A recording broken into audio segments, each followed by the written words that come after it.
नमस्कार दोस्तों, आज हम एक बार फिर से श्रीमद् भगवद गीता के अनमोल वचन के इस अद्भुत सफर पर निकलने जा रहे हैं। आज का विषय है अध्याय 1 का श्लोक 6, जिसमें दुर्योधन अपने गुरु द्रोणाचार्य के सामने पांडवों की सेना की शक्ति का बखान कर रहा है। यह श्लोक न केवल युद्ध की तैयारी का एक महत्वपूर्ण पल है, बल्कि यह हमें कई गहरे जीवन के सबक भी देता है। दुर्योधन, जो कि कौरवों का प्रमुख है, अपने गुरु से कहता है कि पांडवों की सेना में वीरता में अग्रणी युद्धामन्यु और उत्तमौजा जैसे पराक्रमी योद्धा हैं। इसके साथ ही वह सुभद्रा के पुत्र अभिमन्यु और द्रौपदी के 5 पुत्रों का भी उल्लेख करता है। यह नाम सुनते ही हमें यह समझ में आता है कि दुर्योधन केवल भीम और अर्जुन की शक्ति को नहीं देख रहा है, बल्कि वह जानता है कि पांडवों के पास और भी कई ऐसे योद्धा हैं जो युद्ध कौशल और वीरता में किसी से कम नहीं हैं। यहाँ पर दुर्योधन की मानसिकता का विश्लेषण करना महत्वपूर्ण है। वह पांडवों की ताकत का बखान करते हुए खुद को कमजोर महसूस कर रहा है। यह हमें यह सिखाता है कि किसी भी संघर्ष या चुनौती का सही आंकलन करना कितना आवश्यक है।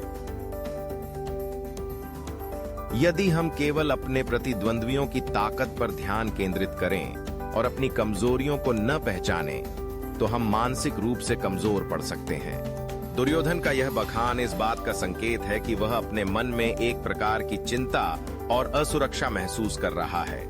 वह जानता है कि युद्ध में केवल संख्या या ताकत ही नहीं, बल्कि मनोबल भी महत्वपूर्ण होता है। असली योद्धा वह होता है जो हर परिस्थिति में अपने मनोबल को मजबूत रखता है।